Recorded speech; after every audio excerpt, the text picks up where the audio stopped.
Okay, let's talk about Chapter 20 on chaining. So, the definition of a behavior chain is when a specific sequence of discrete responses, so it's usually a longer behavior chain. Oftentimes, it'll be like self help skills, so washing your hands, right? And they're all associated with a particular stimulus condition or the SD. So, usually, that SD will start with that instruction, which would then initiate a long chain of discrete steps. So then all of those small steps are linked together and then they form that chain, which eventually leads to the terminal outcome. So again, if we're looking at washing your hands, the SD would be wash your hands. There's all the discrete steps that one would take to ultimately have clean hands. So each step in the chain has two functions. The first one is it would be the SD to complete the next step. And then it would also be kind of the reinforcer for completing the previous step. And the only exception would be the first and the last step of the chain, right? If it's the first step, it wouldn't be the reinforcement for completing the previous step. And then the last step would not serve as an SD to move on to the next step. So here's an example. Here they actually show the establishing operation or the motivating operation, which would be the person has no food for 2 hours. So the SD or the instruction would be mom telling the child to fix yourself a bowl of cereal, right? So that SD would then initiate the following step, which would get the cereal from the cupboard, right? So that would serve as the SD for the next step, which would be get the milk from the refrigerator. So then step 2 would serve as the reinforcement for step 1, but then also as the SD for step 3, and so on and so forth, until you got to the very last step of the chain, which would be a bowl of cereal, ready to eat. For behavior chains and limited holds, so this is a sequence of behaviors that have to be performed correctly and within a specified amount of time to produce the reinforcement. So if you think of, I think the example in the textbook would be like an assembly line, right? So at each station of the assembly line, at one station they're, creating a piece or putting something together, and then it has to go on to the next station. But in order to get to the next station on time, right, that specific step in that sequence has to be performed correctly and accurately before it can go on to the next one. If you were to think of an applied example, right, if I was thinking of the hand washing, right, I would have to perform those steps in a specific order, right? I wouldn't start with drying my hands. Right. But with the limited hold, the key there is that you're performing the steps within a certain amount of time to get to the next step. Characteristics of behavior chains. So again, it's a series of discrete responses, right? So if we're looking at discrete trial training, or again, a long complex chain, right? Those are a series of smaller steps combined to get the terminal outcome. Performance of behavior then changes the environment, and then it serves as a conditioned reinforcement. So this is similar to what I said in the previously, right? So each step is conditioned and reinforcement for completing the previous step, and then again serves as the SD for the next step. And then these have to happen close together, right? Like I wouldn't start a chain, allow a lot of time to pass before completing the next step, right? Again, going back to the hand washing example, I wouldn't let too much time pass between step 1 of starting that behavior chain to step 2, step 3, and so on. So the rationale for using chaining, it helps to teach complex skills. So again, if you're looking at more complex behavior chains, and then this promotes independence. It's a way to build on to existing skills. So, once I've taught them one skill, chaining might allow me to extend that behavior. And then you combine it with prompting and reinforcement easily. And a task analysis and chaining go hand in hand, right? In a task analysis, you're actually breaking down those skills into smaller teachable units. And then a task analysis usually results in, a series of those smaller steps documented and step by step. Some things to consider when you're creating a task analysis is that one sequence for one individual to perform a skill might not be the same as another person, right? So you want to make sure that it's individualized according to their age, their developmental level or skill level, depending on their diagnosis, and maybe prior experience or exposure they have to that skill. So again, if going back to the whole hand washing thing, I might have to break down each step into smaller steps, right? If we're looking at breaking down like taking a shower, right? Within taking a shower or taking a bath, there's other smaller steps within there, like how to wash your hair, how to wash your body, things like that. And then depending on how much exposure this individual has had to doing that independently, and that goes across age level, right? Like my expectation of maybe a preschooler learning how to take a bath and complete the task analysis might be a lot different than my expectations of somebody who is older. So again, they might have a limited number of steps, but then within each of those steps, there might be smaller steps or subtasks. So some methods to creating a task analysis is you want to observe someone who is able to perform the task. It says to consult with an expert. So whatever that task may be, and then perform the task analysis yourself, right? To see if you missed anything, if you need to refine anything, and then you'd make changes as necessary. There are different ways to assess mastery for task analyses. So the first method is called the single opportunity method. So once you give them the cue or the instruction to start the task, you would record each step that they can perform with a plus, each step that they cannot do with a minus, and then you would stop the assessment as soon as a step is done incorrectly.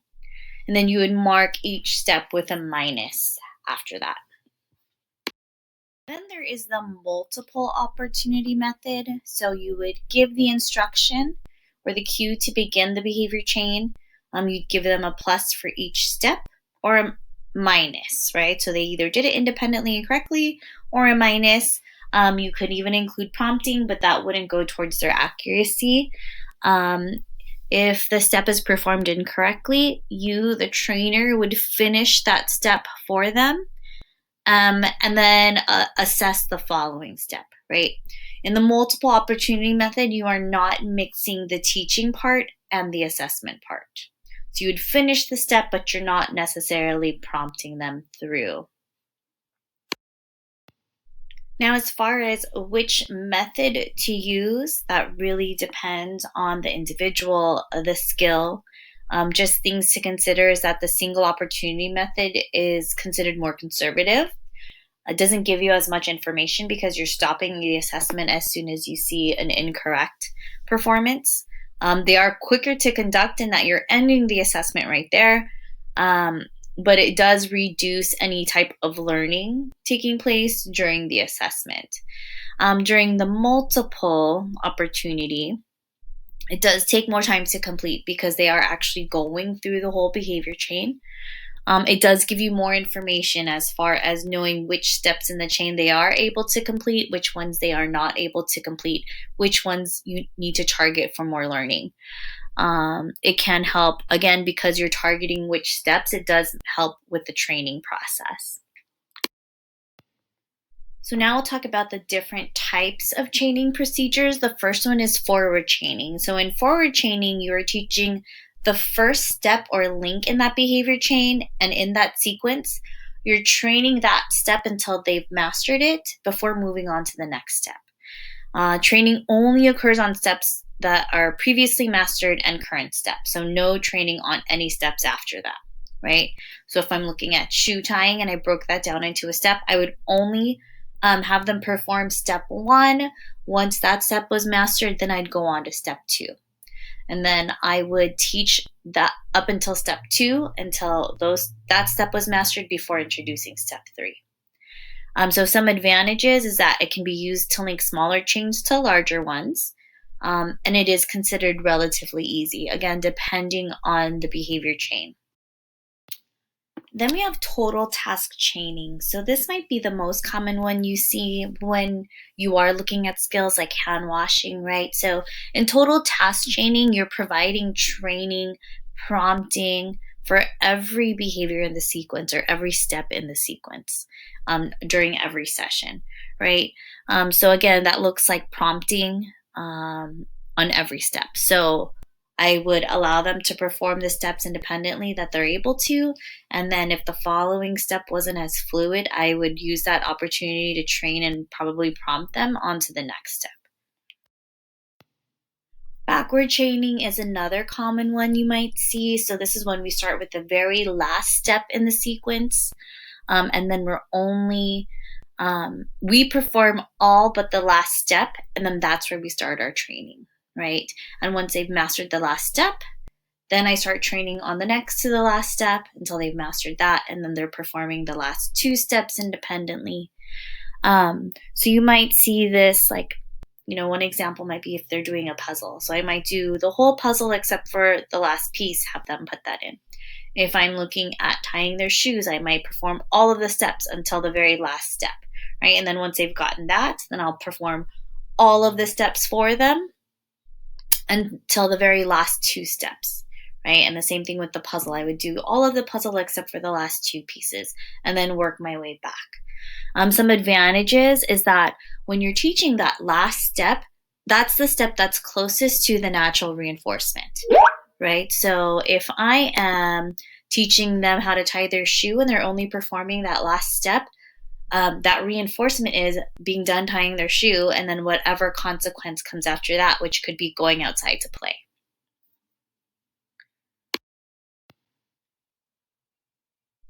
Backward chaining with leap ahead. So this is the same process or procedure as the backward chaining, except that not every step in the task analysis is trained. Some steps are probed, right? And then if those steps are in their repertoire, we don't need to teach those. Right? They are still required to perform those steps, but we might not be doing training because they already have those steps. So as far as which procedure to use, there's no data to say which is more effective than the other, right? It depends on the skill, it depends on the individual, the type of learner that they are. The same skill can be taught with a forward chain and a backward chain, or a backward chain with a leap ahead. Right? It really depends on that individual. But some, guidelines could be if you're going to choose total task chaining, you want to make sure the learner knows many of the tasks or many of the steps, but then maybe needs to do them in a certain order. If they are able to imitate, it says has moderate to severe disabilities, but again, it really just depends on the learner. And then if the task is not too long or too complex of a chain. A behavior chain interruption strategy, or BCIS. This is when a chain is interrupted at a specific step, and then at that specific step, we're expecting them to emit another behavior. Right? So interruption at that step can cause some stress for the individual because at the time it's temporarily blocking their access to reinforcement. But this is desirable in that it creates the motivation for the learner to then exhibit that step so they can get access back to that reinforcer.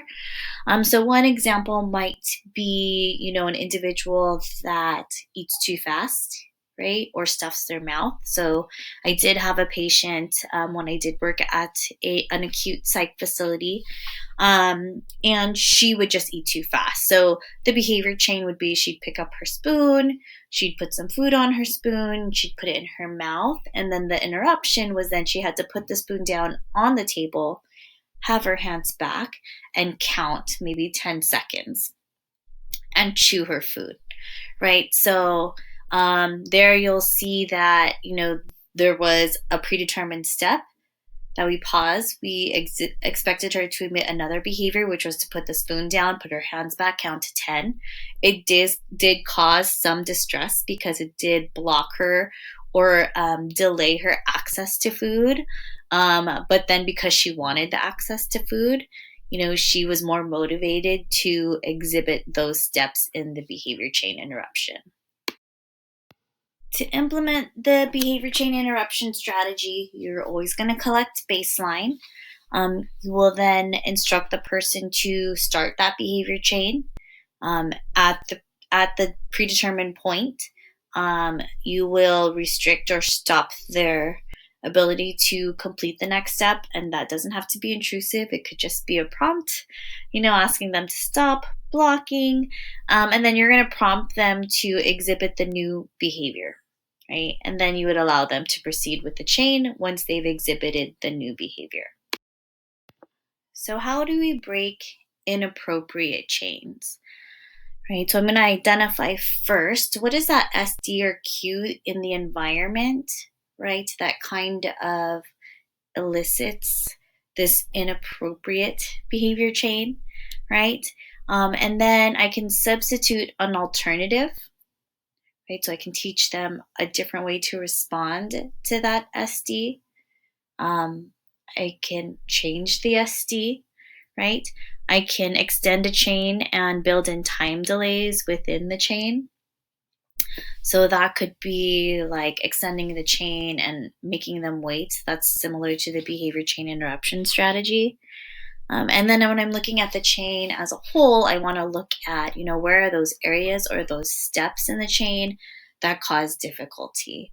So an inappropriate behavior chain could be, and I believe this could be on your exam, but maybe a student that exhibits behavior on the way home, right? Maybe they see a specific landmark and that serves as the SD that then initiates this inappropriate chain, which could be rigidity to go in that direction of the landmark, right? Or insist that maybe they go to McDonald's or something that could be the landmark, right? So it's either I can determine that that's the SD, teach the replacement behavior, right? Or I can interrupt that chain.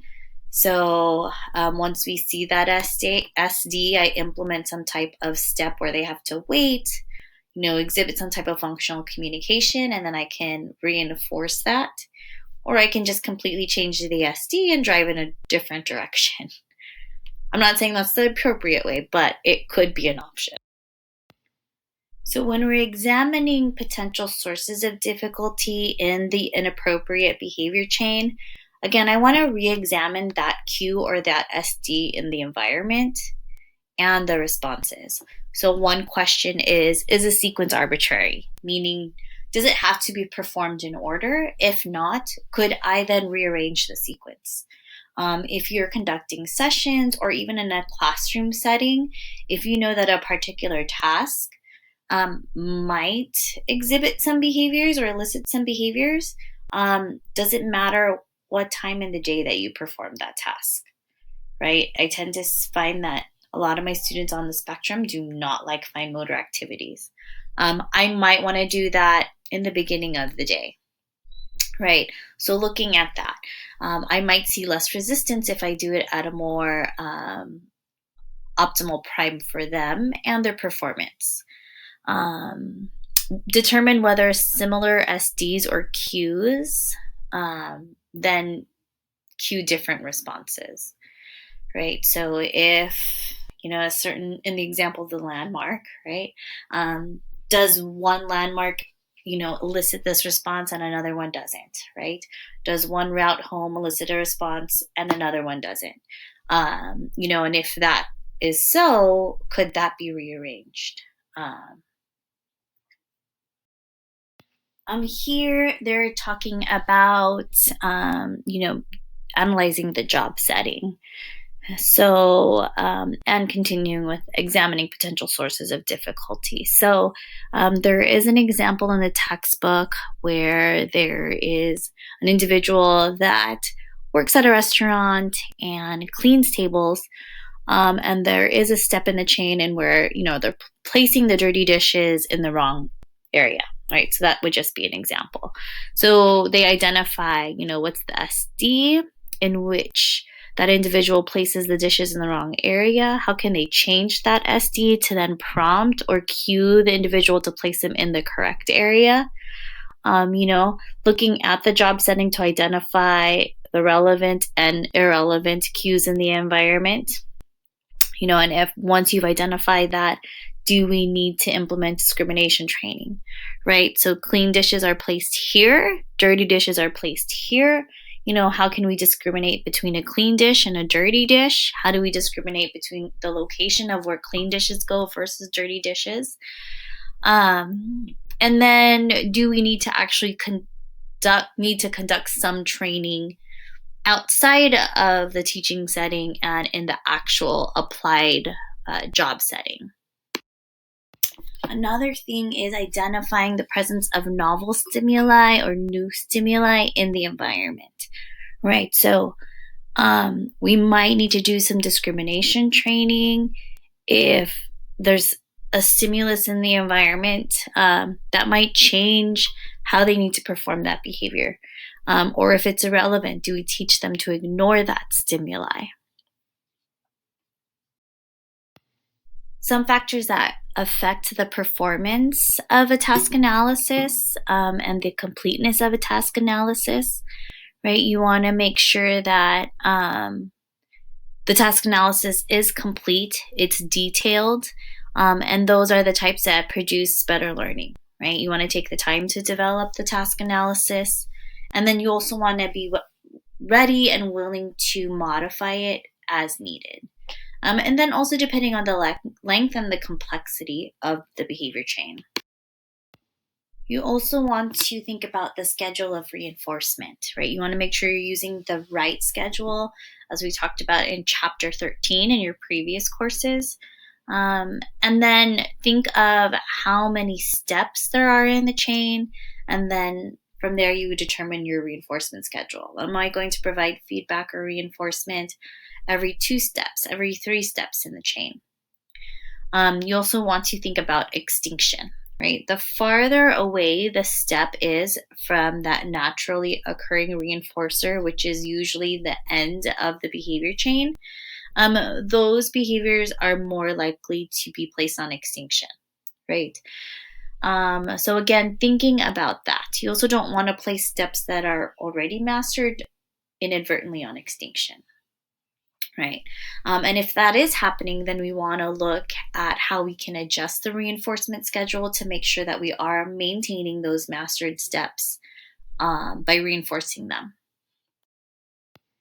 And then lastly, we want to look at stimulus variation, right? So we want to make sure we're introducing all the different types of variations that would then initiate a behavior chain. So that could be different cues, different SDs, different instructions. If we were looking at hand washing, different sinks, there's different toilets, right? So again, introducing the different stimuli and then practicing with those, and that increases generalization. And then the same would go for response variation, right?